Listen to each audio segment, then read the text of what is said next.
So, without further ado, I love this. So good afternoon, everyone. I'm Jennifer McRorie. I'm the director and curator at the Moose Jaw Museum and Art Gallery. And I was one of the co-curators of the exhibition that was curated with myself and Wayne Bayerwald. So thank you all for coming. Leesa and I have decided we're going to do this a bit like a tag team. So I'll introduce sort of the different categories that are in the exhibition, and then Leesa can talk to some of the pieces, or talk about some of the pieces.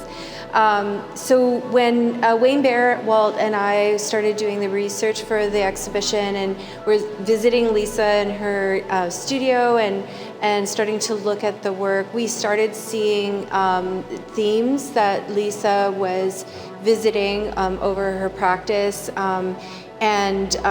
So we put the show into, there's 5 categories. So there's memory and innocence, which is where we're standing right now, fear, anxiety, sorrow, and rage. I think basically the performance of the photographic image. I'm not good with the categories. Yeah. Something like that. I just made the work. Yeah. The carnivalesque and performativity. And so we were trying not to lay out the show in a complete chronology from the beginning of her practice to the end. It kind of naturally wants to do that, and the nice thing is you get to see how her work has evolved, and how she's gone back and revisited certain themes in her work. So there is sort of a chronology somewhat, but we do have older works dialoguing with quite recent works as well. And an example is the storybook here, the diptych painting is just from a couple 2021, and so it's in dialogue with works that are from the mid to late 80s. So Leesa did her MFA in New York at Hunter College at a time where neo-expressionism was very prominent in the art world, and especially in New York. And so the work has this really wonderful graphic quality. And I'll let Leesa talk about the significance of the character that gets featured throughout in these pieces that are painted on plexiglass, which is Cleo. And I just wanted to point out, what I love about these is that there's a visual vocabulary that you can discover in this work, where she's used like symbols to represent different things, basically it was happening in her personal life, and sort of references to everyday experiences as well. So I think Leesa started this work when she started teaching in Regina, and so being born and raised in Winnipeg, she came back to the prairies when she started teaching in Regina. So I think that's the reference of the plant matter there, and is a reference to the prairies. But there's references to her family as well. You'll see the nest and eggs is a recurring motif in her work. So I'll let you talk about that. Okay, yeah. And also the piece that's on the outside, or facing the outside of the gallery, the light box, that has the same figure who I call Cleo. So it's like this head here, and that piece that's on the outside of the gallery, and then the piece over there behind you. And it was because when I got to Regina, I felt like I was back in Winnipeg. So I was thinking about my childhood, and I used to have this little bath toy that was Cleo the fish from Pinocchio. So it's like 99% head and then a little tail at the end. And I love this thing. And so that's what I started to use as a motif. And so this piece is right when I got to Regina, like 19 87. I got there at 86, and it's on the back side of Plexi. That's a slice of pizza, so I'm still thinking about New York. And then there's the family symbol, and the symbol of the prairies. Another motif that I started using, which is chains to make, connections, about connections. And then she's on stage. I probably felt like I was on stage being a professor. I went from being an artist to being a professor, as that's how it works. And, I was very aware that the performative, aspects of that.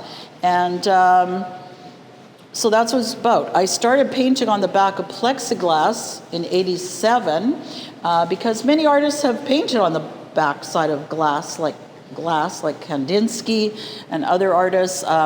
There's a group in Chicago called the Harry Who in the 60s, I think, 60s, 70s, and they were painting on the backside of plexiglass. And so I thought, I'm going to try it, see what happens, And it turned out to be a great medium for me, a surface for me, because I like using line a lot. So in this, I was using marker. And this is old, so whoever tells you not to use marker, well, it's fine. Marker does change on paper, right? It changes from black to purple to yellow, brown, not good. But on this, it was great. And so it's basically drawing, right, that I'm painting in. So my work is really, really focused on drawing. It's the foundation of my work. And the next thing is color. Color is the emotion in the work. If you took this out of the frame, would it be pink on the back? Yeah, it would be. Well, it would probably be black because I probably put another. I could see there's black showing through or something dark. Yeah. So you had to do it. But that would be the last color. So it's backwards. It's backwards painting, and I like that because it slowed me down and it gave me that. Well, it's very, very exciting when you turn it over and it looks good, right? And it's kind of like playing Russian roulette, though. It's kind of very chancy. This piece. Oh, sorry. I was just going to jump in and just say before you introduce this one, okay. But sorry, yeah. We were really excited to kind of recreate a couple of Leesa's bodies of work or references to Leesa's bodies of work. Right. So we have the maquette from her Billboard series, and I'll let her talk about that. But that was something that she did in Regina, basically to put contemporary art into public spaces. And the light box, Leesa's also referenced, that's a recreation of the bus shelter series. And so it's made at the size of a bus shelter ad. And basically the light box, just so that it replicates that. And there's we'll look at it later, but we also replicated a show that she had at the Dunlop in '97. So it was kind of fun to create some pieces that made reference to bodies of work from right. her And past. before I go on, I want to give my huge gratitude to Jennifer McRorie and Wayne Bayerwald, who curated this show. We worked together for, I think it's been 4 years, since 2021, I think, putting this show together. So we went through everything in my studio, and I said, what about this piece? I really like it. No, it doesn't fit in with the rest. Anyway, and then, but the choices they made, I'm very excited about, and it's just been such an honor to be treated so seriously and to have my work looked at, in retrospect and in context, and it's just been the highlight of my career. So thank you so much.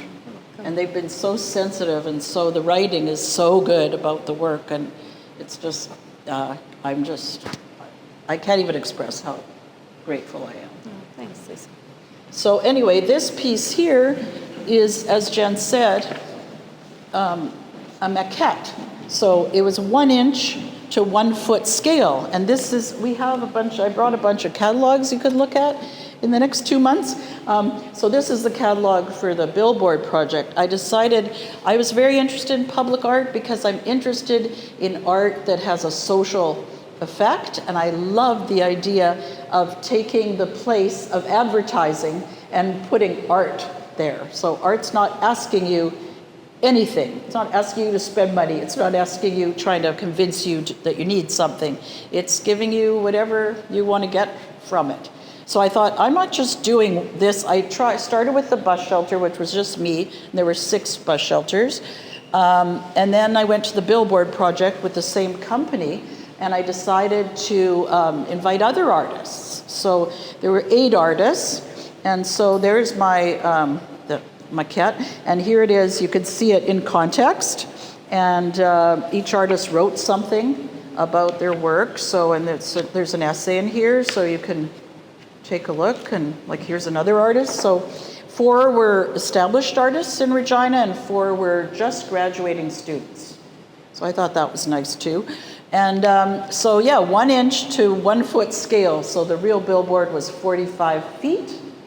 And they were all painted, hand painted in Winnipeg. That was the end of hand painting. After that, they all became digital. But I got to supervise it. They shows the men here painting, so you could take a look. And they actually were on a scaffold painting them in oil. And this is charcoal and chalk pastel, and they approximated it in oil paint fantastically. So yeah, it was really great. So anyway, the letters are all mixed up, but they're the letters of the word fear. And I love in this installation, the piece that's right across from it is also the letters of the word fear. And I didn't even think about these 2 pieces until I came into the gallery here. That they were related. I forgot because they're from 1989 or something. So this is the same subject matter, fear, but in a totally different medium. Black of plexiglass, paint, ink. I didn't use felt pen. Now in this one, I use a little bit of felt pen to start, but mostly it's ink. So it's all painted. And the colors are heightened when it's on the back of plexiglass. You should try it. It's fantastic. And you can paint very sloppy, and it comes out solid. So it's great. So anyway, same subject matter, but they look different, right? So, okay. I was just going to mention too that we were just so interested in Leesa referencing memories from childhood, like early in her practice, but as I said later on as well. So it's nice to see these references to childhood in this painting, but also in the painting there behind you, her house in the yellow, and so memories of your grandmother. So lots of references to family and childhood there. I love how Leesa's got the aerial view of her grandmother's layout of her house, that sort of thing. So I painted a bird's eye view of the layout of my grandmother's house, the furniture, where it was placed, and then the stairway down to the basement. It was a house in Winnipeg. 659 was her address. And I spent a lot of time with her. And the basement was so exciting. It was a raw basement, and everybody's stuff was stored down there. There was clothes and on racks, and oh my God, I just loved it down there. So for me, she was the first recycler, that's what I say. So this is like we're talking 50 years ago, and she had bottles and jugs. She washed out the mayonnaise container, everything, before I'd even heard of the word recycling. That's what she was doing. And she had snapdragons, so that's in the lower corner. The reason there's no head is because I figure this could be any woman's house. Like, I'm not interested in the exact person. I'm interested in the feelings, but it doesn't have to be the exact person, because I'd like people to put their own person in, think about whoever. It's not a portrait of my grandmother, but it's a portrait of my memory of my grandmother and her house. This one is some memories of childhood, like hand puppet. That's a balloon that I love to have, those kind of shaped balloons at my birthday parties. I've had dogs since I've been an adult, but I put the dog there. But it's still, the colors and everything are very child storybook-like, and it's called Storybook. But this side, my mother had passed away the year before, and this is about my mother's death. And this is a tribute to my mother's love of beauty. She loved fashion and beautiful things, so a beautiful pillow with beautiful sort of Cinderella kind of slippers. So it's early memories plus current memories at the time. I guess if we want to move this way. We could move more this way, Yeah. So the different works and series in this category, fear, anxiety, sorrow, and rage, we decided Leesa her work has always been very expressive and emotive, and so we just saw that lots of expression of these different emotions in these bodies of work. And so we have works that are from the late 80s. Her heart has been broken. Her spirit has been broken. Her spirit has been broken series. To scream and to feel. Right. And so here you've got Cleo again.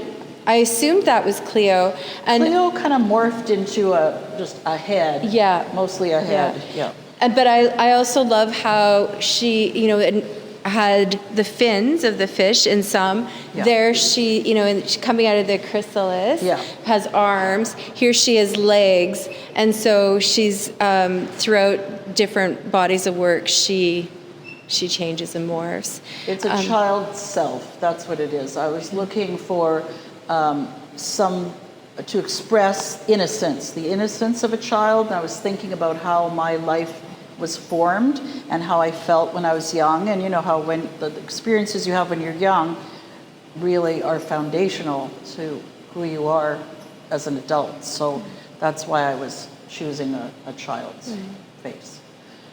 This one, in these ones, I started using a photograph because I was painting on the plexiglass, and then I thought, well, it's clear, so I might as well use that and put something behind it. So I put a photograph that I took of a model wearing a crinoline. I told her to take subjugated kind of poses where she has no agency at all. And then this one, she was lying on the floor, and I just flipped it vertically. And then I drew, in this case, and painted in that case, another figure that would empathize with her. So in this one, this figure to scream is doing what she can't. She's just very numb and without any voice. But this is providing her voice for her. This one is echoing her sadness. It's in the fetal position, very inward, and it's just sort of validating her feelings. I did want to put text here, but at the time, 1988, I felt that I shouldn't write because I'm not a writer, I'm an artist. And so I made something that kind of looks like text. But you could see later on, I got the courage to write, and now writing is pretty much half of my practice, I would say. And you can see it a lot in my sketchbook drawings. And then I really came out and said it there with that piece called Encouraging Women to Eat, and I put eat, so this is about this. I've done a lot of work about body image, here, and encouraging women to eat is, women, notoriously, like on a date, let's say, I'll have a salad, and the guy's having like a burger platter, or we feel terrible about our bodies, like constantly self-critical. So this is a message to women: eat, nourish yourself. Yeah, this is the same kind of thing, anorexia.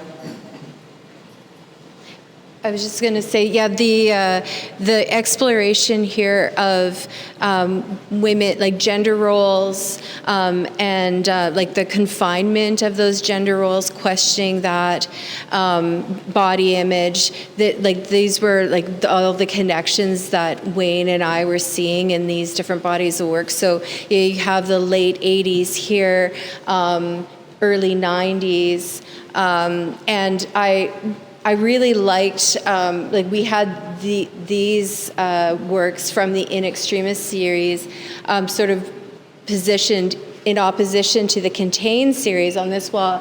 And I really liked the dialogue that was happening because I saw both bodies of work being about containment. And I liked, when I was talking to Leesa about this work, how she explained that this came out of spending time in the hospital with her father and realizing that a hospital is an institution that does put restrictions and contains the body, and then her seeing the connections with another institution like a museum. So here, like a natural history museum, sort of seeing the body as specimen. So I took the photographs, 35 millimeter black and white photographs on fiber-based paper. So I dyed the paper with wool dye. And here's a catalog you can look at. Here's more of them. There were 12 of them. They're all the same size, so you can take a look. This is another hospital one, but most of them, a lot of them were from the Museum of Natural History.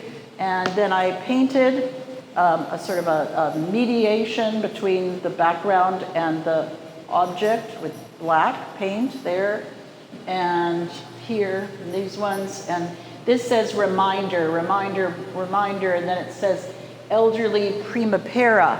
So a friend of mine at the time was 38 years old when she gave birth for the first time, and she had a wristband that said elderly primipara on it. That means an old woman, you know, or old first mother, I guess, or something. And so I wrote it on here. I used the blinds like you're bad at school and you have to write your lines on the board. Bad, bad, bad, bad. So that's a critique of women being labeled as bad easily for something like being 38 years old. So that's a delivery room, and this is the shape of a uterus. And there's the bird's nest again. Which is also in the piece with the owl. Yeah. And the owl was just my feelings. It could be a person, but my feelings for animals that are used as specimens. So there's the chains, and there's the nest, which is a little talisman. And then I stamps from the mail, priority. And this one I had stamps, urgent, that's also from mail. And special delivery. And then in these ones over here,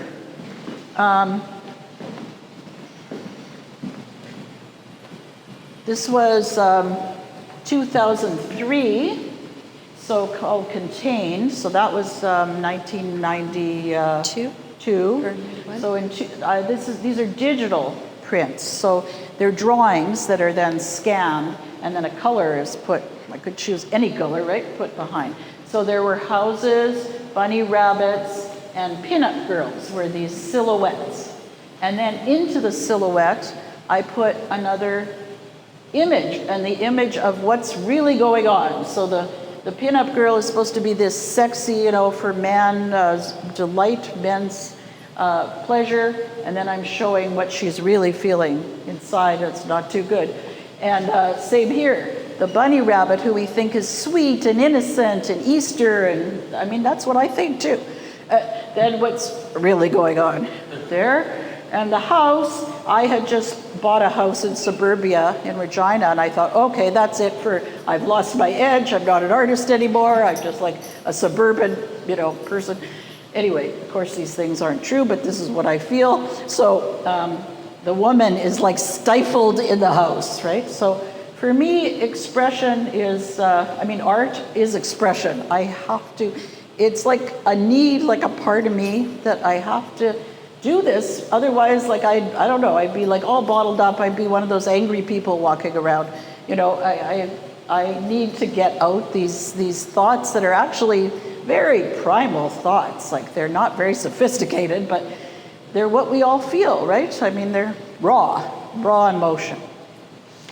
And then in the recipe card series, Leesa is exploring the role of being a mother, and the anxiety about being that nurturer. Mm-hmm. So I had just become a mother. I was already 46 when my son came home through adoption. He was 2.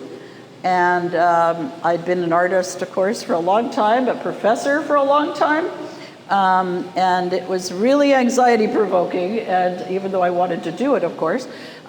So at the same time, my mother-in-law passed away, and I was left with all these recipe cards, and I thought, these are so beautiful, I have to make some kind of art out of them. But I didn't want to ruin them or anything. So I drew on top of them with acetate. So the plexiglass gets replaced with acetate, working small on a table. I blew them up to 8 by 10 so I could do something with them. And then I scanned them, and then I blew them up to this size. They could be any size, but I didn't want them to be small little works because I see them as important documents. These are what a woman uses to feed her family. This is important. We don't think of them as anything, and we don't think of the family meal as anything. We just expect it and take it for granted. But I'm saying that this is important stuff, and this nurtures a family, and these are important documents. So that's what I'm talking about here. So I'm talking about my own anxiety, about my own body and who I am as a mother. I'm so, imperfect, and is that going to ruin him? Those kind of fears. And then about actually nurturing him. And then I wrote also other things within her writing. And I think that's good. There were 12 of them. I usually work in series of 12. 12 seems to be my thing. So when you see 4 or 2 or whatever, it's part of a series of 12. So we've kind of covered some of the fear and anxiety and sorrow, and I was like, and then here we've got rage. Good. And this is just anger. Yeah. A lot of anger about things, patriarchy and things that are, placed on women and girls. Yeah, this is another recreation of a work that Leesa made when she was in Banff doing residency, and she created this text-based work that played out on all the CCTV notices. Would it tell you what was It would say cafe open from 8 to 10, pool open, and then this would come. So this is another subversion, just like the bus shelter and the billboard. So it would come on, it's like, oh, what the heck's this about, but it's art. I'm not as angry anymore, which is great. I mean, I still relate to it, but my main modus operandi is not anger anymore, thank God. And it does mention you were reading The Beauty Myth at the time. I was reading The Beauty Myth, which is really, Makes you angry. Makes you angry. Do you want to talk about the sketchbooks while we're here? So this was something that I think it was Wayne that first thought we really need to include the sketchbooks, and I'll let Leesa talk about it, but it's been a practice of hers to do drawings, but also use sketchbooks as journals, and so there's notes of things that she's thinking about and processing at the time. And so there's early sketchbooks here with the Cleo figure, which is great, and then just throughout her whole practice, there's even a very recent drawing that Leesa did for the Crone video, which is a brand new piece that she's just completed. So this is a nice sort of summary of your practice. Right? Yeah, these ones are from New York, 1983, 1984, the ones with the Cleo figure. And then they go all the way up to recent ones like that colored one where the woman's holding the doll. It's from the video. So my sketchbook practice is very important to me.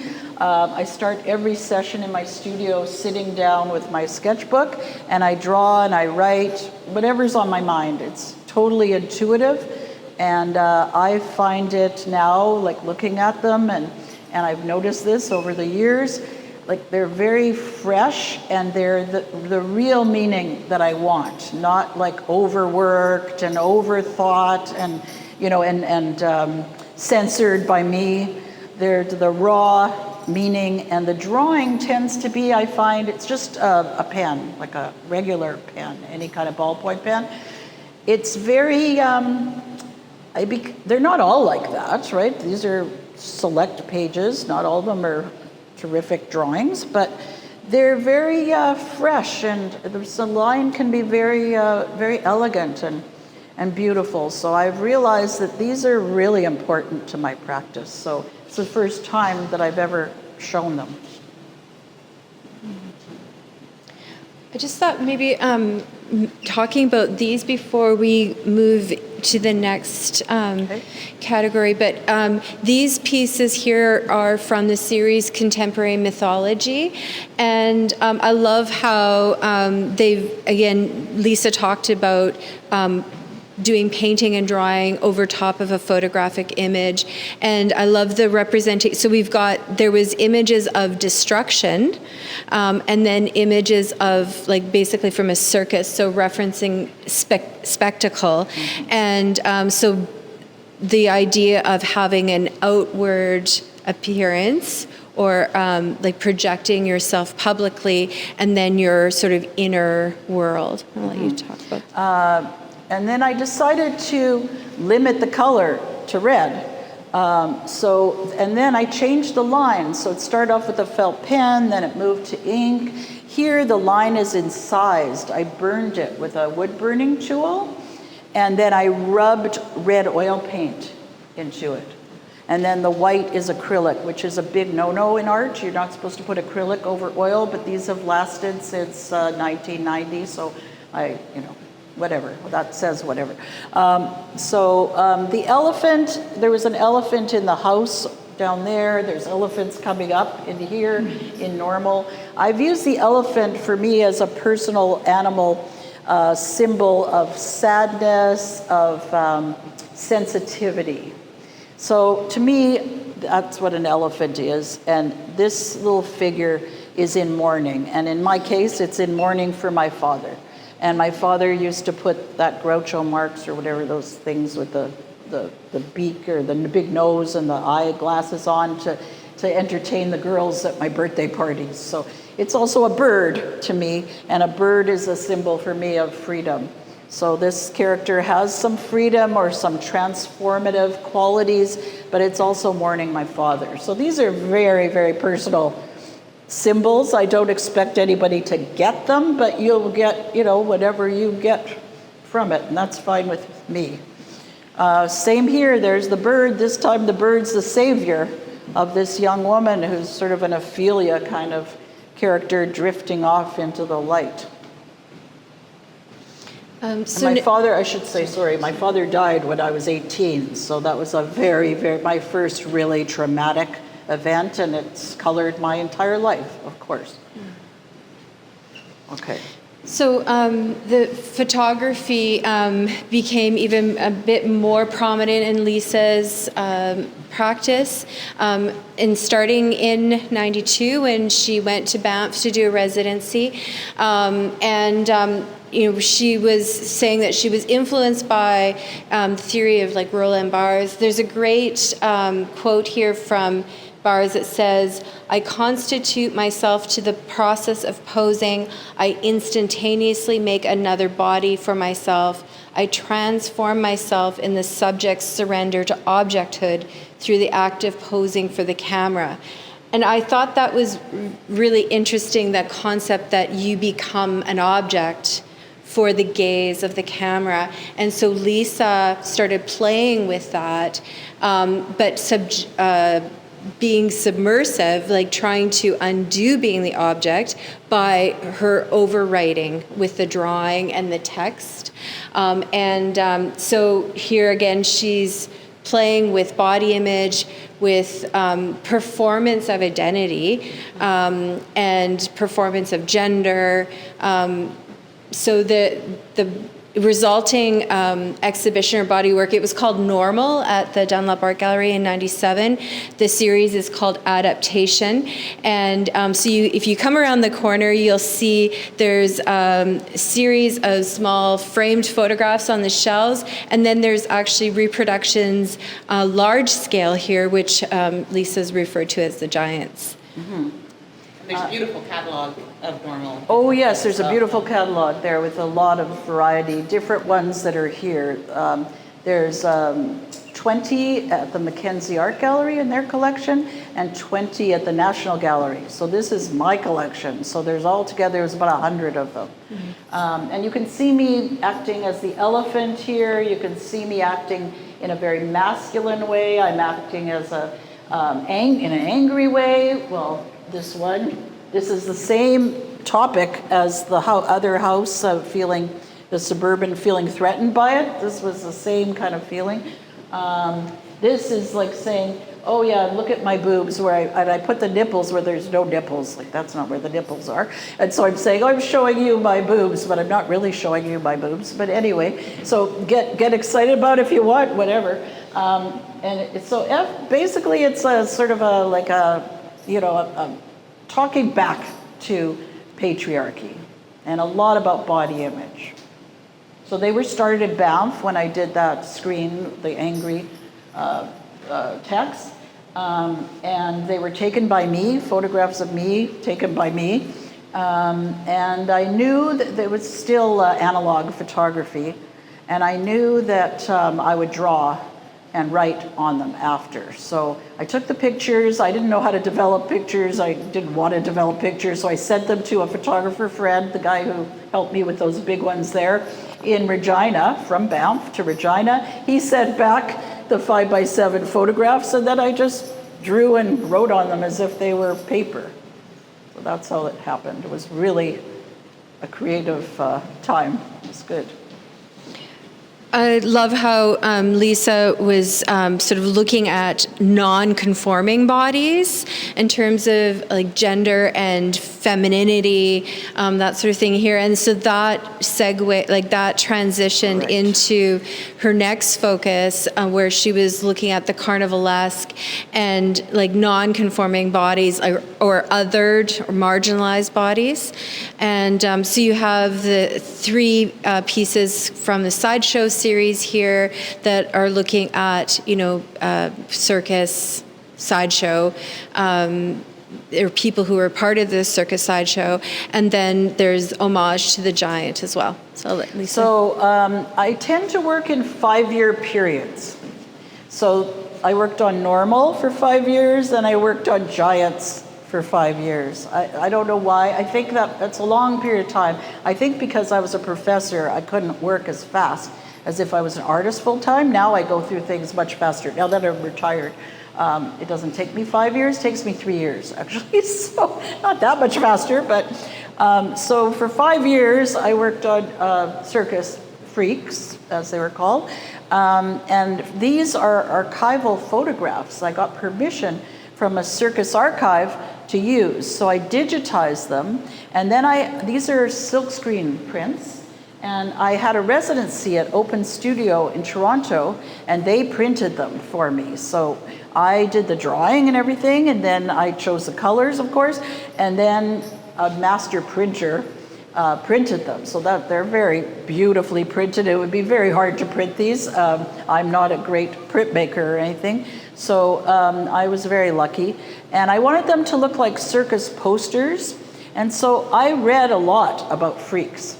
I started being most interested in the bearded lady because I'd done beards over there, like changing gender from male to female. And, you know, one easy way to do that with a woman is to put facial hair on a woman. So then I became fascinated. What really was the story with the bearded lady? You know, what was it, a woman they just attached a beard to? And no, it was not. It was a woman who had, you know, what do you call it, endocrine situation where she grew hair.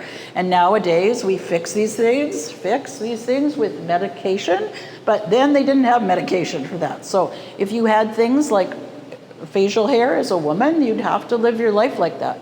So then you could become a freak in the circus and make some money for that. So what I found out was, this is the bearded woman with her husband. This is truly her husband. They had a great relationship. I started reading about them. So I am riffing off that and making all these crazy stories up in here about how they had a great sex life, how they had, you know, really great relationship, and how her life was very what we call normal.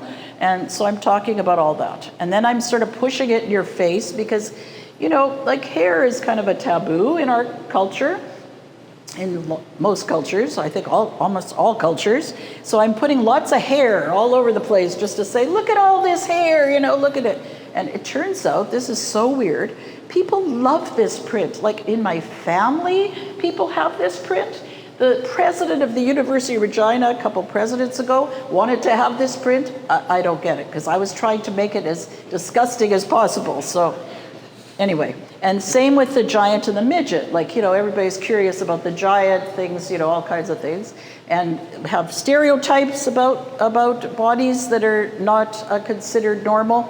And I'm trying to refute everything there. So, and you're referring to how the terminology at the time. Yes, the terminology at the time. Freak is not what I call these people at all, but that was and also midget is not what little person is the correct term now, and I totally respect that. Like I'm not, but I wanted to use the terminology of the time. And this, there's a lot of humor in there. So if you read it, it's all meant to be very funny and very ironic. This one is meant to, there's little tiny words. This is a photograph that I took, not of a giant, happens to be the man was 6'7", and he posed for me and I took it from below. But anyway, you're to use these. They work best if you actually extend this, just because of the binoculars. And there's little words on the photograph that you can't see with your regular vision. And it's words like, help me, get me out of here, stop looking at me, I'm starving, stuff like that. So it's the giant's subjective point of view. So instead of looking at him as an object, you are compelled to feel compassion for him. Also, you become a spectacle because you're standing here in the middle of the gallery in public space, just like being a voyeur. And so it's all out for everyone to see that you're a spectacle. And Leesa, were you, is it my understanding that you were specifically sort of thinking about what we all knew as the Willow Bunch giant, but actually Edward Beaupré? Yes, I did research into him as well, the Willow Bunch Saskatchewan giant. He was, you may have heard of him, Edward Beaupré, and he was in the American Circus, probably Ringling or Barnum and Bailey, one of those. And then his body, when he died, giants die pretty young, so in his 30s, he died, and his body was an exhibit at the University of Montreal. So it was there for in the medical department, in a case. And then his family petitioned, after years, I don't know how they've tracked him down, but they did, and they petitioned to have him repatriated back to Willow Bunch, and he is buried there. Right. So he was, spectacle in life and a spectacle in death, unfortunately.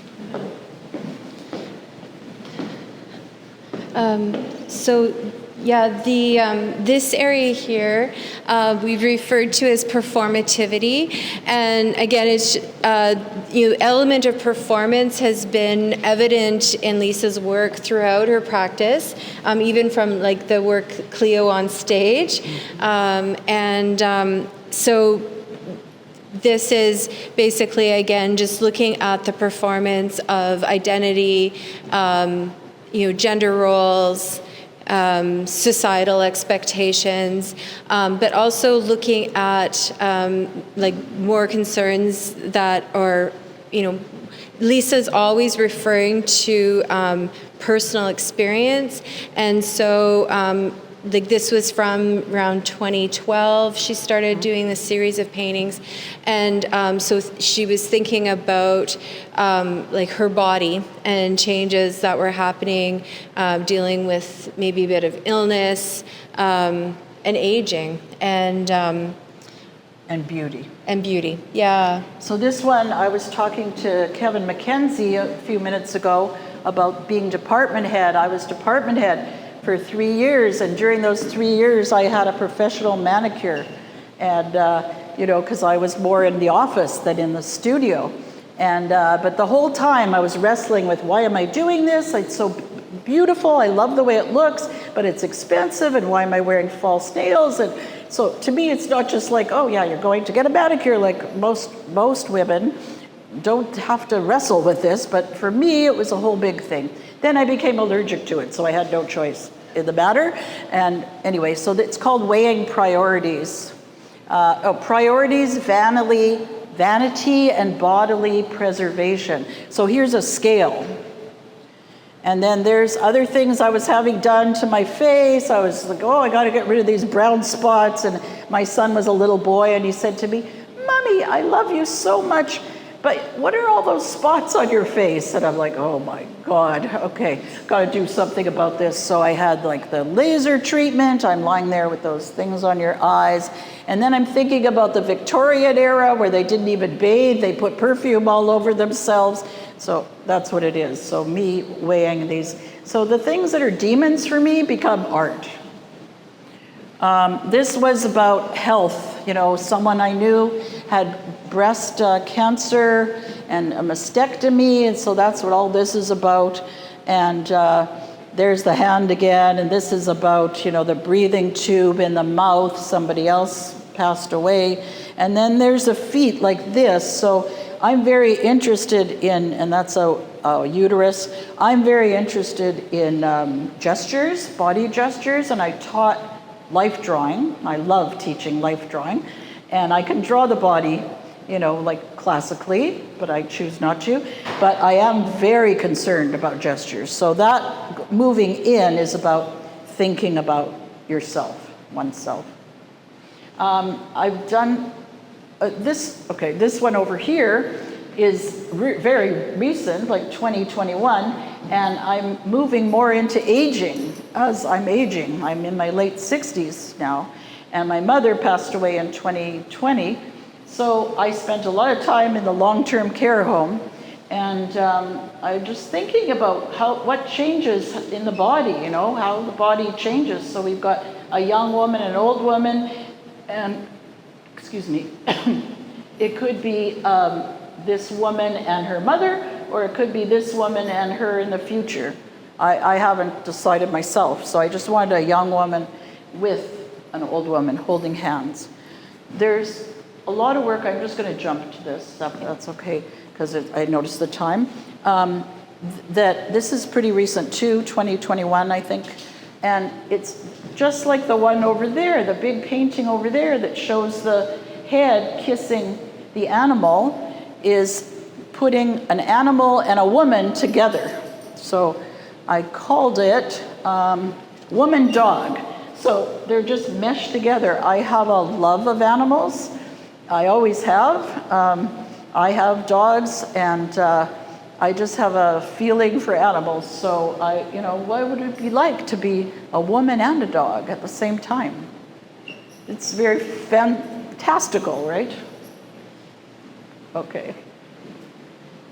In that one over there, the painting over there, I wanted to create the most intimate, loving feeling I could. And when I got to that feeling, I stopped. And the dog, my dog's a poodle, so that does not look like a poodle. It doesn't even look like a dog. To me, it looks like a lamb. But I thought, okay, this is it. I'm not changing it to look more anatomically like a dog. You can see it's an animal, and that's okay. So it's very important to know when to stop, and that's probably the hardest part of making art. Because, you can always make it better, but you could always destroy it too. So for that one, that is a prime example of stopping. And then I sit with my work for like months and decide, like those little drips that are there on the dog, I thought, okay, should I paint those out? Because obviously they were just drips, from painting the light color. And then I thought, no, I think I should leave them in because, there's all kinds of things that come out when you're talking, that are in the air between two people or two beings. And I decided to leave them in, and I'm very happy I did that. But I sit with the work for months and months before concluding it. Okay. Yeah, I was just going to say you've regularly referred to relationships in your work, and so like your relationships with your dogs. But yeah, it's interesting how you have incorporated some animals in your work throughout. So you've got the Chloe the fish and the elephant and dogs, and speaking to different relationships or different emotions, yeah. The thing I love about animals is they don't speak our language, and it's a relationship, a very bodily relationship, and it's an emotional relationship. And I love having that in my everyday life. I was denied a dog my entire childhood. So when I turned 30 and I was in Regina, I got my first dog. And I've had one or two ever since. And it's just that relationship that isn't based on judgment either. It's a non-judgmental relationship. It's a totally accepting relationship, and it's full of nurturing and love. It's very pure. Just want to mention too that one of the strengths I think of these paintings is the element of drawing in them, and I've always appreciated how you'll even draw over top of a figure. Yeah. The drawing also fragments the figure. Often, like here, the references to, I think you're referencing health. Yes, this one was about, tests. There was a time in my life I was having a lot of tests done and body treatments and massages and all kinds of things. So this is like the standard pose for breast examination. And this is the interior. You can see the ribs, you can see the heart, you can see like a very abstracted stomach. So I was I'm playing with a lot of color here, like sort of a Fauvist color palette, which was part of the joy of this painting, but very much it was about the inside, outside, which you also saw in the work that was called Contained, about the house and the pinup and everything. So, and then in that one that's called Reader, that Jen was referring to over there, you can see the bones, because that one's about aging, and I think it was 2010 or something, whereas that one's 2021. This was one of my earlier works about aging, and you can see the bones under the body. This came about because someone said to me, a person as they get older needs to learn to sit with themselves quietly, like in reading. Reading is a good example. You sit with yourself quietly. You don't always have to be entertained or be with people, or you can be alone. And I thought, that's really important. That's important. And also, I had to wear glasses when I was at that stage. I first had to wear glasses to read, and I've had laser surgery now, so I don't need them as much, but so it was a whole new thing for me. Oh my God, now my vision's going and I'm wearing glasses. So, that was a very important thing about aging. I just wanted to share something about the painting there on the wall called They, and then there again it's about performance of gender. Should we go stand there? Sure. Okay. But when I was talking to someone about your work and doing a bit of a tour in Moose Jaw, somebody said to me, "Oh look, Cleo has shown up again," and I never had made that connection before. But yeah, it is like that. I think of. This was from 2013, and it's very much coming from the circus. It's a circus figure, and it's a male and female figure. That's why it's called They. But this is, now Cleo is the little guardian angel. So it's the guardian angel, which is me, for this figure. Because this figure this type of person is going to experience, some negative feelings coming towards them for being a marginalized person. So this is their protective spirit. Did you want to talk about the crone video, Leesa? Yeah. It's really nice to see this beside this, because this is an early work about aging, and this is my latest work, 2025. It was just finished this fall.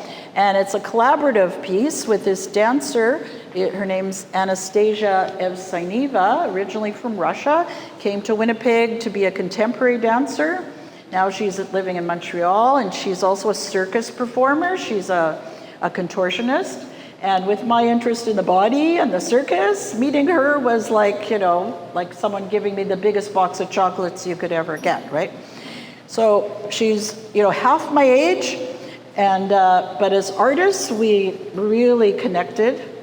And I saw a performance of hers. I was blown away. And in the program, it said, I like to collaborate, something about that. So I called her up. And I said, would you like to collaborate with me, maybe? Anyway, so I was working on aging. I'm still working on aging.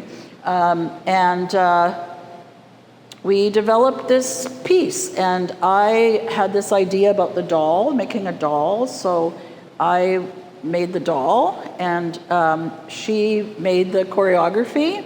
And then I did these drawings. And then it was, I got a grant, we hired a videographer and an editor, and then the sound, which is so beautiful, we turned it off for now, but it'll be on in the gallery. You heard it if you were here earlier, and we'll put it back on, is so beautiful. We hired a musician to make the sound specifically, and it's 9 minutes, and it's my first film, and so those are my drawings, and they were done on acetate. That's why, you know, they could be layered, and I'm pretty happy and excited about it. And there were a lot of, it was a big learning curve, very huge learning curve, working collaboratively, working with someone from a different artistic discipline, not knowing how this would turn out, you know, what it would look like. I really couldn't conceive of it, as the editor was very important. And I'd like to make more film. And so it's about the doll being the older woman, and then the dancer's the younger woman, and where she's bringing in a lot of her emotions. Like for her, it's her memories of her with her grandmother. For me, it's me and my mom. And some of the memories are, you know, she's very tender with the doll in some parts, and other parts, like at the end, she's really like keeping away from the doll, and she's got a lot of dread towards the doll. So she really captured a huge range of feelings about aging. And she chose the sites. I really liked them. And yeah, we collaborated. So I'm used to working by myself. So now I'm back to working by myself, which I'm actually happy about. But I loved working collaboratively with her, and I found it gave me a lot of ideas I never would have had. So actually, I thought my only contribution to this film was the doll. And then she said, no, that's not your only contribution. What about doing drawings? I'm like, drawings? I have to do drawings now? I mean, I was done with this. I was moving on to something else. And she said, no, I think you should do drawings. So I did about 100 drawings. And I'm so glad I did. So, yeah. Is there anything else we need to talk? Some questions, maybe. I think that there's something really kind of on the nose about sneaking this very recent work in to a retrospective exhibition, which must be kind of wild to think, is this my life's work? Because it's obviously not done. Right. And being, I insist, there's something current, right? Like, right. Oh, I was very happy to put this in, and that Jen and Wayne were open to that. Because, yeah, I just finished it, and it's so nice to see it, like now beside this, for example, right? It's just so great. But, yeah, I'm on to other things. Like the other day I fell, which starting to happen now, because I need a knee replacement. Anyway, so, you know, so I just did a painting of me falling, right? So that's going to be a whole other era, you know, thing, right? I never would have done that in the past, right? Never even thought about that. But that's current in my life now. So my life really and my work are just, they're pretty much hand in hand. Are there any questions? Well, thank you so much. Thanks everybody for coming. Thanks Thanks for coming. Thank you. Thanks. Lucy. Thank you. Thank you.